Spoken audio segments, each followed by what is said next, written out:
दवा के नाम पर नशे का सौदा, नशे के सौदागरों का खतरनाक इरादा, काले मंसूबों पर कौन लगाए लगाम, खौफनाक दिखता है इसका अंजाम, नशे की जद में मरुधरा। नमस्कार, स्वागत है आपका बिग बुलेटिन में। मैं हूं अनामिका पांडे। एक मेडिकल स्टोर पर छापा पड़ा तो 1.5 करोड़ के घपले का खुलासा हो गया। और सिर्फ घपला ही नहीं, इस गोरख धंधे में बकायदा नशे का कारोबार चलाया जा रहा था। तो आप अंदाजा लगा सकते हैं कि अगर प्रदेश स्तर पर सही जांच पड़ताल की जाए तो स्थिति किस तरह की सामने आ सकती है। इस विषय पर चर्चा करेंगे, लेकिन उससे पहले इस रिपोर्ट को देख लेते हैं।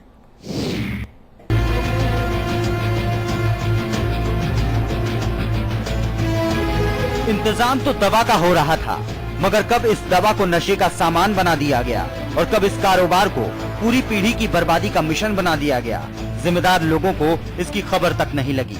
मामला सामने आया अजमेर में, जहां क्लॉक टावर पर बने मेडिकल स्टोर पर जब औषध नियंत्रक विभाग ने छापा मारा तो करोड़ों का घपला सामने आया, क्योंकि इस खेल में 10 महीने के अंदर 1 करोड़ 59 लाख की कीमत के 34,47,000 फोर्टिन इंजेक्शन बेच दिए गए, जिनका इस्तेमाल दवा के साथ ही नशे के लिए भी किया जाता है। मामले में गड़बड़ी के पुख्ता सबूत मिलने के बाद केस दर्ज हुआ और आरोपी मेडिकल स्टोर मालिक हरीश चंचलानी को हिरासत में ले लिया गया।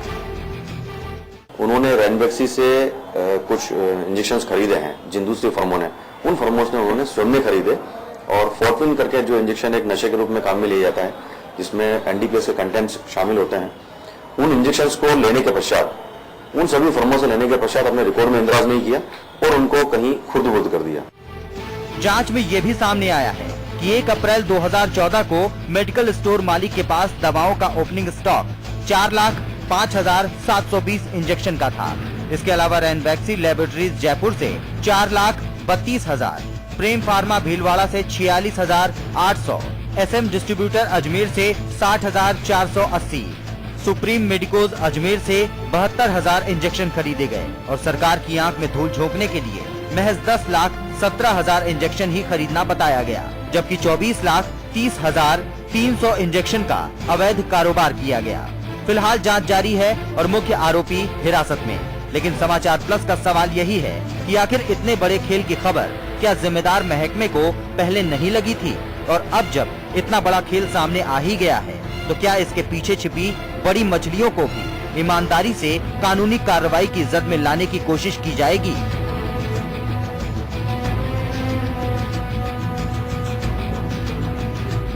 अजमेर से संतोष सोनी, समाचार प्लस।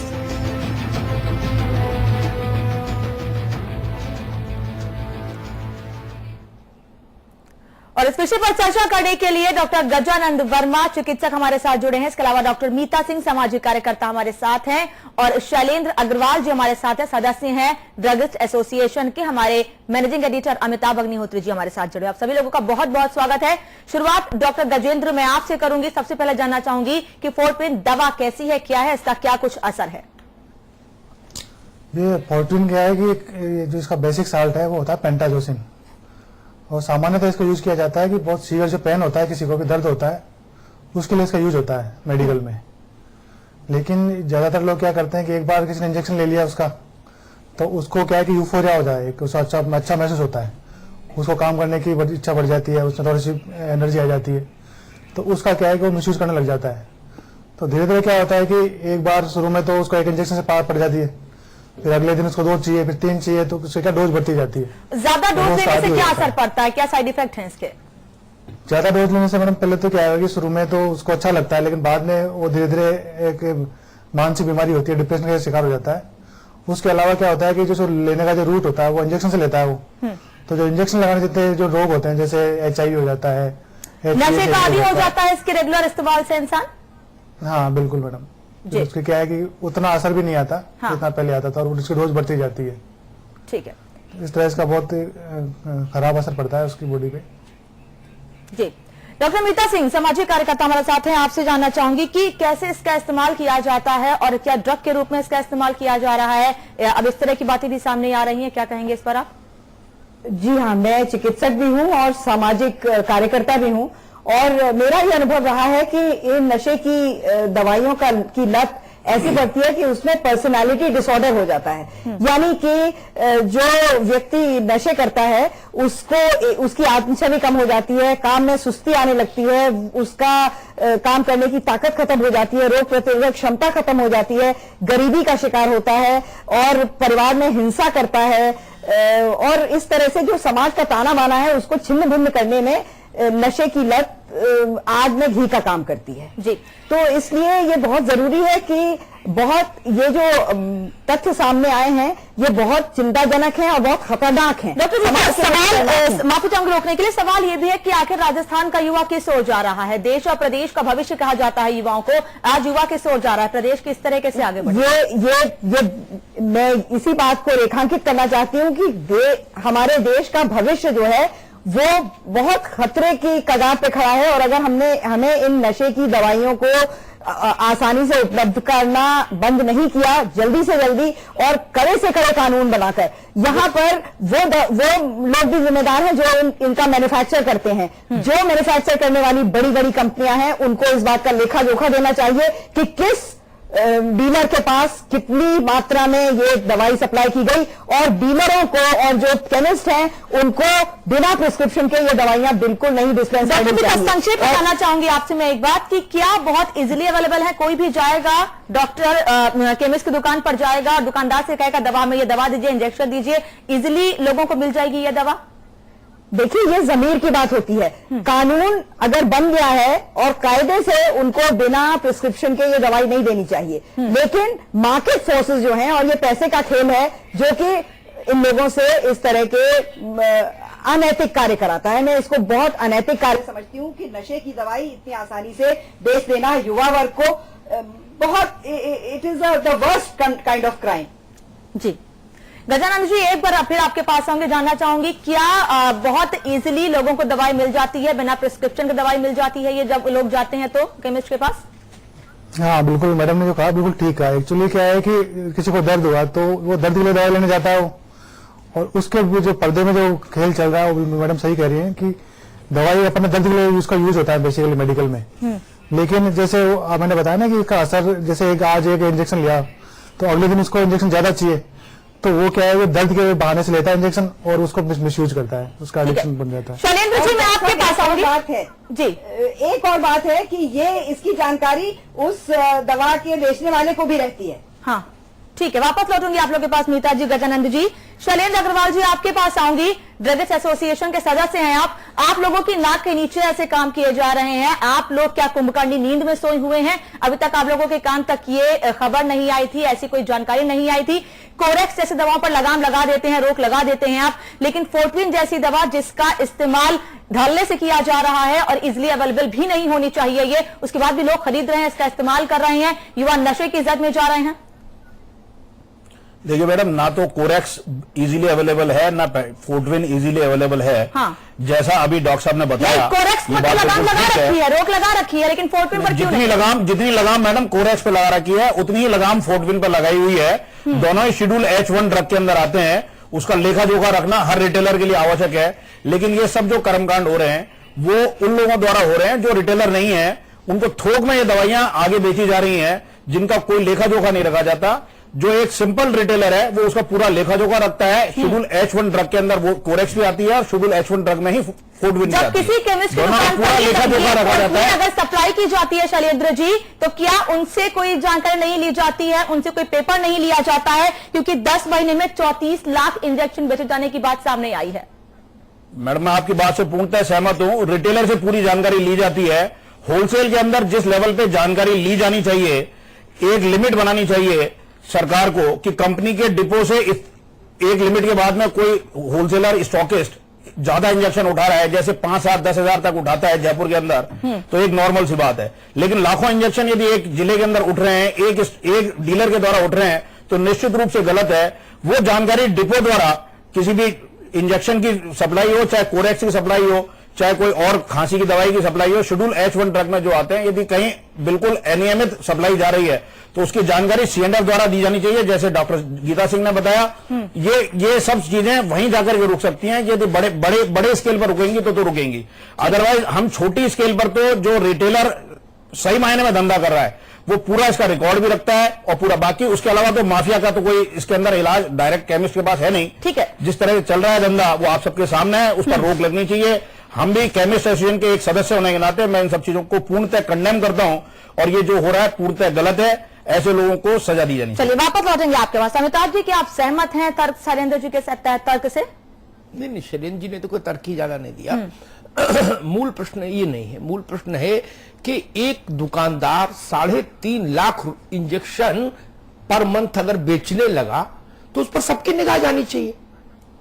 उस पर फोर्टबिन बनाने वाली कंपनी से लेके और उसके डीलर और स्टॉकिस्ट और ड्रग एसोसिएशन। मैंने आपको मेरे जवाब में यही कहा। डिपो से जवाब। शैलेंद्र भार्गव, जब बारी आए तो बोलिएगा, तब तक तर्क जुटा के रखिए, है ना? तब तक सारे तर्क को इकट्ठा करिए, जब अवसर आए तो उनको फिर कहिएगा। तो ये तो आश्चर्यजनक घटना है। ये युद्ध क्षेत्र में तो है नहीं केमिस्ट। ये युद्ध तालिबान के इलाके में, पाकिस्तान के फाटा रीजन में तो काम कर नहीं रहा केमिस्ट कि वे हजारों की संख्या में लोग रोज घायल हो रहे हैं तो फोर्ट भी नहीं चल रहा है दबा के। ऐसा तो है नहीं। और ऐसा कोई हाहाकार भी नहीं मचा कि 10-20-50 लाख आदमी घायल हो गया हो। नहीं ना, ये तो स्वयं सिद्ध मामला था। एक दुकानदार अगर 3.5 लाख ये ड्रग बेच रहा है जो प्रतिबंधित दवाओं की सूची में शामिल है, तो सबके कान खड़े होने चाहिए। लेकिन छोटे छोटे लालच, छोटी छोटी रिश्वत, छोटे छोटे सुविधा, ये सरकार के मुलाजिमों से लेके, डॉक्टर से लेके, केमिस्ट से लेके, एसोसिएशन से लेके कंपनी तक सबके मुंह बंद कर देते हैं। छोटे छोटे लाभ, छोटे छोटे रिश्वत के खेल। बोले पैकेट आ गया, बोले आ गया, बोले फोर्टबिन बेचे रहो, कोई दिक्कत नहीं, उधर मुंह कही हुए। हमने देखा पूरा पंजाब तबाह कर दिया नशे के कारोबारियों ने, पूरा पंजाब तबाह कर दिया। जो राज्य कभी हिंदुस्तान के लिए नजीर हुआ करता था, वो राज्य आज जागता नहीं है, नींद में है।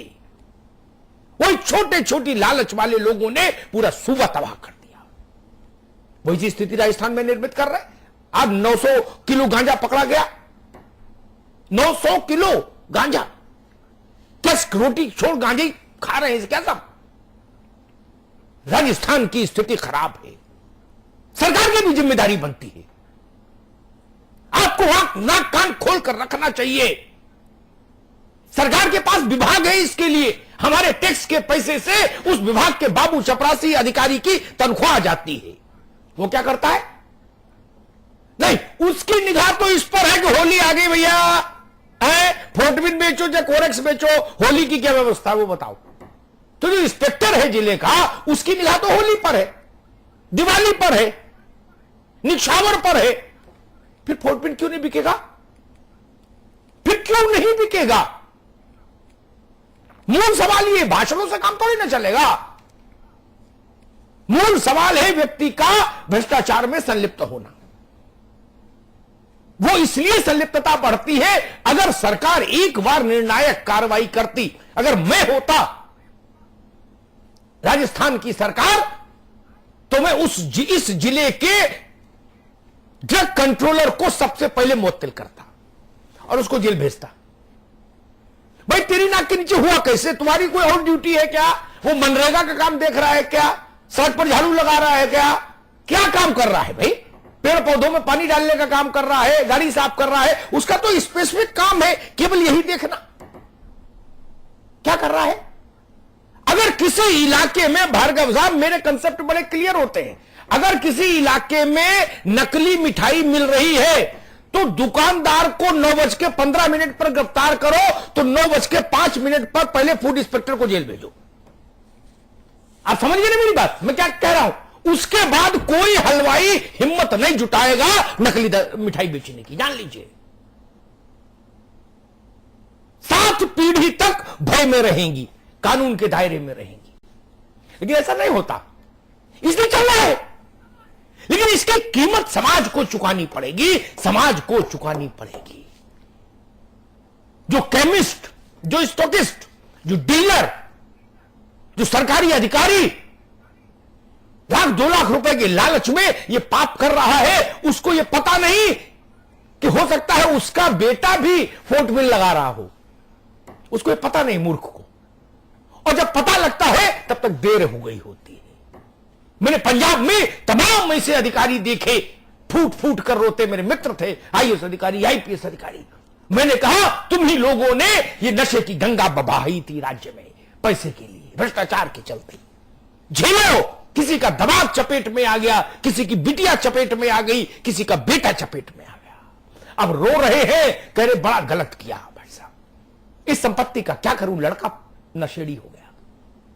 यह समस्या है, इस समस्या का निदान यहां से खोजना होगा।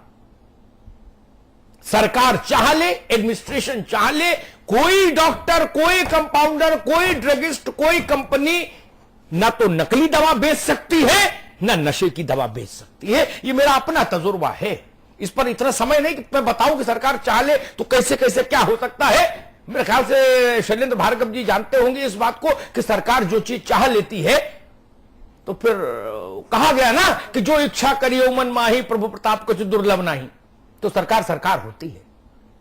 वो चाहती नहीं है, क्योंकि उसके चाहने के पीछे जो रोड़ा है, बाधा है, वो रिश्वत है, वो भ्रष्टाचार है। खतरनाक संदेश है राजस्थान के लिए। 3.5 लाख एक दुकान वाले ने बेचा। ये तो मैंने एक चावल दिखाया आपको, पूरे राजस्थान में कितनी दवा की दुकानें हैं, कौन कितना बेच रहा, पूरा अगर स्टिंग हो जाए तो हो सकता है हम और आप शर्म के मारे गड़ जाएं। ऐसी परिस्थिति हो। ये तो एक है, एक की महानता मैंने दिखाई, राजस्थान भर के लोगों की दिखाऊंगा तो पता लगेगा कि 100 में 80 इसी धंधे में लगे हुए हैं। हजमोला बेच के क्या कमाएगा आदमी? वो सोचता है यही काम बढ़िया है, 2 के 4, 4 के 8, 8 के 16, 16 के 32 हो रहे। यह समस्या है। इस समस्या को इस दृष्टि से जब देखेगी सरकार, एडमिनिस्ट्रेशन, तब जाके इसकी रोकथाम होगी। आप ये सोचे कि चोर सुधर जाएगा तो सतयुग आ जाएगा, तो ऐसा कभी नहीं होता। चोर को भय होना चाहिए कि सतयुग आए ना आए, इस कलयुग में भी मेरा नुकसान कर देगी सरकार। अगर मैं पकड़ा गया तो चोरी रुकेगी। अगर शैलेंद्र भार्गव या गजानन वर्मा या कोई ये सोचता है कि ऐसी स्थिति आएगी, नियम कायदे का सब पालन करेंगे, सारे केमिस्ट कंप्यूटर पर स्टॉक रखेंगे और ईमानदारी से काम होते, संभव नहीं। यह हाइपोथेटिकल बातें हैं, काल्पनिक बातें हैं, इनका कोई अर्थ नहीं। केमिस्ट को पता होना चाहिए कि जेल हो जाएगी, घर मकान बिक जाएगा, कुर्की हो जाएगी, जमानत नहीं होगी। नारकोटिक्स का एक्ट लगाइए, भेज दीजिए, जमानत नहीं होगी, चलिए घर मकान बिक जाएगा, अपने आप बिक जाएगा, बहुत ज्यादा कुछ करने की जरूरत नहीं। नारकोटिक्स एक्ट लगाइए और भेज दीजिए अंदर, समस्या का समाधान हो जाएगा। जयपुर में एक को भेज दीजिए, एक को, हाथ 33 जिले है ना, 33 केमिस्टों को नारकोटिक्स का एक्ट लगा के जेल भेज दीजिए, पूरा जिला सुधर जाएगा। और 33 भेजेंगे तो पूरा सुबह सुधर जाएगा। लेकिन इच्छा शक्ति चाहिए, इच्छा शक्ति चाहिए। मीता जी, ये खेद प्रकट कर दिया जाता है ऐसे मामलों में, जब भी ऐसे मामले उठाए जाते हैं या जिम्मेदार अधिकारियों से बात की जाती है तो ये कहते हैं हम खेद प्रकट कर रहे हैं, आगे कार्रवाई की जाएगी। शैलेंद्र जी की ओर से भी कुछ ऐसी ही बात सामने आई है कि हम आपकी बात से सहमत हैं, आगे कार्रवाई की जाएगी। क्या इतना कह देना खाली उचित है?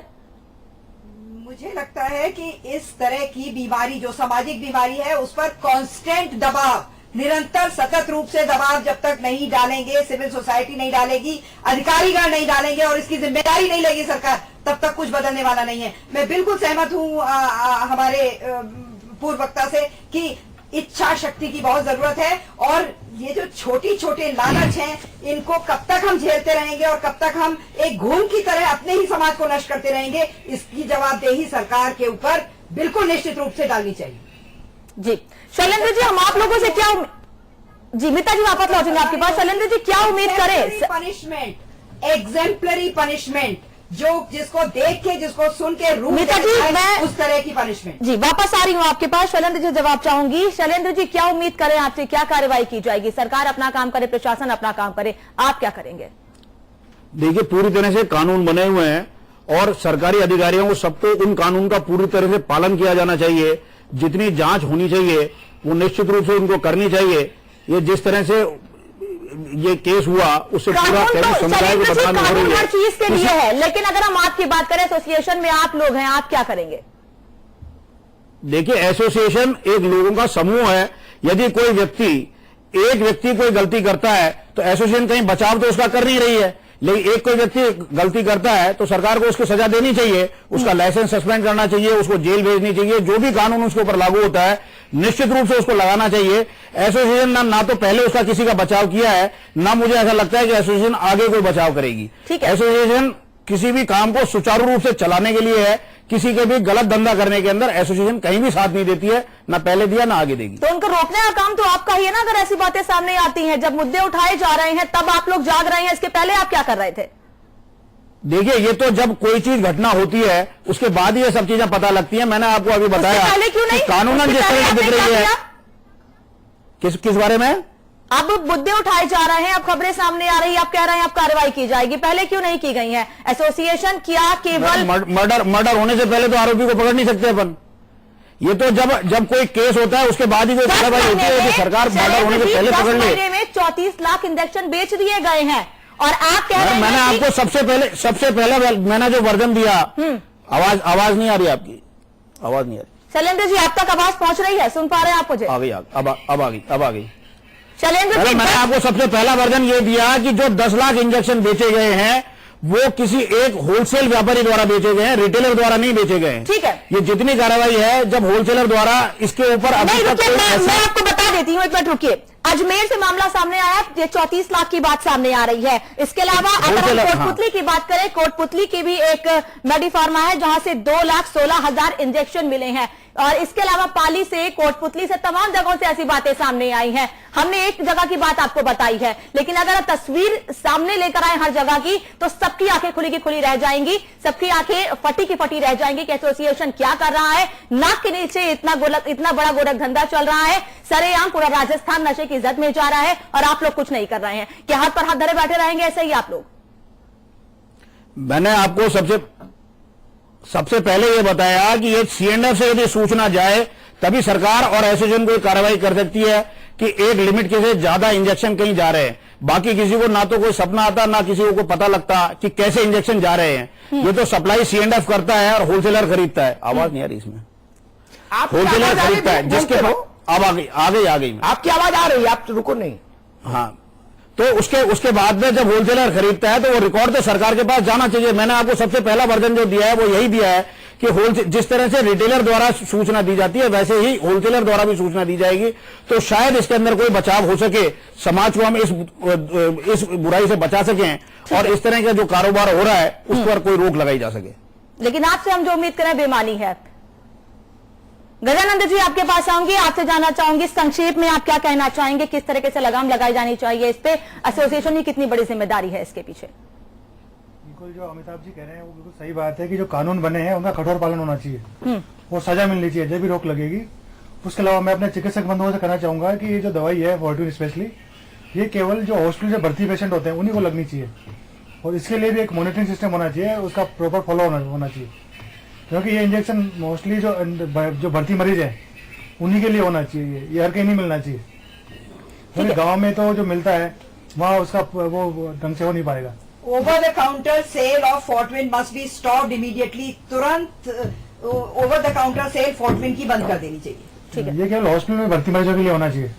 बिल्कुल। अमिताभ जी, आपके पास मुझे लगता है कि एसोसिएशन को भी ये जिम्मेदारी तो लेनी चाहिए कि अपना auto regulation is very important. लेकिन हम तो उनसे उम्मीद पता होता है, हम इनसे मैं एक जानकारी देना चाहूं, सरकारी की तरफ से कानून बना हुआ है कि इस तरह की दवाई ओवर द काउंटर नहीं भेजी जानी चाहिए। एसोसिएशन समय समय पर इस तरह की कार्रवाई करके लोगों को बताती है, एजुकेशन प्रोग्राम चलाती है कि भाई हमको इस तरह का काम नहीं करना चाहिए। एसोसिएशन वैसे भी कोई गलत काम करने की सलाह तो देती नहीं, निश्चित रूप से समय समय पर वो ये बताती है कि हमें शेड्यूल H1 की ड्रग जो है उसका रिकॉर्ड भी रखना चाहिए और बाकायदा रिटेलर के द्वारा उसका रिकॉर्ड रखा जाता है। शैलेंद्र जी, हम बहुत कुछ समझ चुके हैं आपसे और तस्वीर जो निकलकर राजस्थान में सामने आ रही है वो उससे हर एक राजस्थान का बाशिंदा ये देख रहा है कि एसोसिएशन क्या कर रहा है राजस्थान में। जिम्मेदारी आपकी बहुत बड़ी बनती है, आप कुछ नहीं कर पाए हैं अब तक। अमिताभ जी, संपादकीय टिप्पणी। देखिए, डॉक्टर्स की एसोसिएशन है, केमिस्टों की, ड्रगिस्टों की एसोसिएशन है, वकीलों की एसोसिएशन है, मास्टरों की एसोसिएशन है,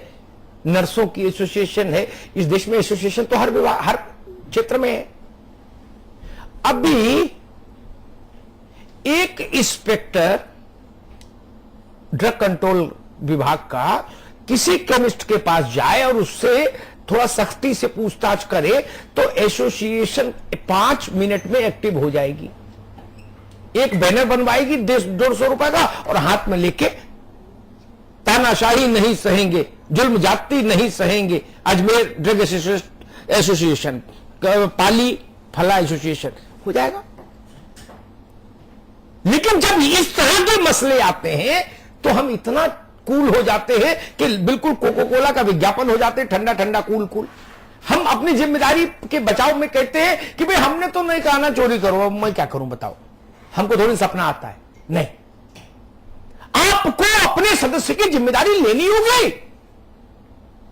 वकील बार एसोसिएशन की जिम्मेदारी है कि उसका वकील अनुचित कार्य नहीं करे, प्रोफेशन के जो एथिक्स है उनका पालन करे। अध्यापकों की यूनियन की जिम्मेदारी है, डॉक्टर्स की यूनियन की जिम्मेदारी है। मैंने इस देश में यूनियंस का यही चरित्र देखा। एक उदाहरण देता हूं, गर्भपात और जन्म पूर्व लिंग निर्धारण कानूनी तौर से प्रतिबंधित है। जब तक कि मां या बच्चे की जान को खतरा ना हो तब तक गर्भपात वो नहीं है, परमिसेबल नहीं है। ठीक, किसी चिकित्सकों की यूनियन ने आज तक किसी जिले में 10, 20, 50 अपने डॉक्टर पकड़वाए हो इस अवैध काम को करते हुए तो मुझे बता दीजिए, मैं चरण स्पर्श करने आऊंगा उनके और सम्मान करूंगा समाचार पत्र पर बुला के। नहीं ना, जब मैं जानता हूं, मेरा रिपोर्टर जानता है कि कहां यह काम हो रहा है, तो एसोसिएशन नहीं जानती, पूरी दुनिया जान रही है। एसोसिएशन वाले कहते हमको क्या सपना आता भाई साहब, हमको क्या पता। अजब तमाशा है भाई, इस तमाशे का क्या करें। मुझे वो डॉक्टर्स की एसोसिएशन लाओ, मुझे ड्रगिस्ट एसोसिएशन किसी जिले की ले आओ जिसने 2 दुकानदार पकड़वाए हो कि भाई ये नकली दवा बेच रहे थे, हमारा नाम बदनाम कर रहे थे, इनको बंद करो जी, चलो। नहीं ना, बिक रही है नकली दवा, नियमों का उल्लंघन हो रहा है, नशे का कारोबार हो रहा है, लेकिन किसी ने ये जहमत नहीं उठाई। एसोसिएशन किस लिए? धरने के लिए, प्रदर्शन के लिए, मांग पत्र के लिए, नारे के लिए बस। ये कभी कभी हो जाए तो कमीशन बढ़ाओ की मांग कर ले, डॉक्टरों की एसोसिएशन तनख्वाह बढ़ाओ की मांग कर ले, बस। इसके अलावा तो फिर आगे जाना नहीं अपने को। सवाल यहां पर है, मुझे एक एसोसिएशन ऐसी बताई जाए डॉक्टर्स की जिसने अपने उन डॉक्टर्स पर लगाम कसी हो कि भाई आपने इस गरीब आदमी को जो 4000 का इंजेक्शन लगाया, ये तो इंजेक्शन इसके लिए जरूरी नहीं था, 300 रुपए में भी लग सकता है, काम हो सकता था इसका, ये 3700 रुपए की क्यों आपने खर्च करा दिए? कोई ऐसी आचार संहिता नहीं बनाई ना, नहीं बनाई, बनानी चाहिए थी, नहीं बनाई। कितने डॉक्टर्स हैं जिनकी एसोसिएशंस ने ये मांग की, इस बात को इंश्योर कराया, इन्फोर्स कराया कि जेनेरिक दवाइयां लिखो गरीब लोगों के लिए। नहीं करते वो काम, उस काम की ओर तो देखना ही नहीं। बोले जेनेरिक दवाई में क्या मिलेगा, क्या मिलेगा, तब फिर सुख सुविधा कहां से आएगी? बस वही भ्रष्टाचार है, वही भ्रष्टाचार है। जो गोली 25 पैसे में वही काम करती है, 25 पैसे की गोली वो आप 10 रुपए की गोली खरीदने के लिए पर्चा लिख रहे हैं। यह भ्रष्टाचार है, यही अन्याय है, यही पाप है जो आप कर रहे हैं, और वही काम केमिस्ट कर रहे हैं। जमाने को खबर होती है कहीं किसी इलाके में इस ढंग का पाप होता है। शैलेंद्र भार्गव से मैं एक बात कहूंगा, शैलेंद्र भार्गव जी, आपको कारोबार करते हुए समय हो गया होगा, मुझे भारत देखते हुए एक पत्रकार की नजर से 25 साल हो गए। धंधा में भी खड़ा होकर कोई कहे ना कि जानकारी नहीं, तो मैं नहीं मानता। जिस इलाके में शराब मिलती है देर रात तक, कहां मिलती है हर आदमी जानता है। किस दवा की दुकान पर नशे का सामान मिलता है हर आदमी जानता है उस इलाके का। ये कोई चोरी का खेल थोड़ी ना है। किस इलाके में वेश्यावृत्ति होती है मोहल्ले के लोग जानते हैं। किस घर में रात में गाड़ियां आती हैं और जाती हैं, और फिर सब लोग कहते हैं जी हमको क्या पता, सपना थोड़ी ना आता। नहीं, उस इलाके के जो भी केमिस्ट है, मान लीजिए जिसने 2 लाख 3 लाख जो भी बेचा इंजेक्शन, उसके दुकान पर चहल पहल औरों से ज्यादा रहती होगी, रौनक। महीने में 3.5 लाख इंजेक्शन बेचना मतलब ये समझ लीजिए जगन्नाथ जी का प्रसाद में जैसी लाइन लगती है वैसी लाइन लगा के दवा बेच रहा होगा ये केमिस्ट। किसी को पता नहीं था। किसकी आंखों में धूल झोंक रहे हैं हम लोग। ईमानदारी बरतना सीखिए, और नहीं तो आपको 2, 4, 5 हजार का लालच आपकी आने वाली नस्लें खराब कर देगा, आपकी आने वाली पीढ़ियां खराब कर देगा, राजस्थान का चेहरा खराब कर देगा। पंजाब से सबक लीजिए, अपने अपने काम को ईमानदारी से कीजिए। बहुत बहुत धन्यवाद। शैलेंद्र जी, मीता जी, गजानंद जी, अमिताभ जी, आपका बहुत धन्यवाद जुड़ने के लिए, चर्चा में शामिल होने के लिए। बिग बुलेटिन आज के लिए फिलहाल इतना ही, लेकिन समाचार पत्र खबर लगातार जारी है।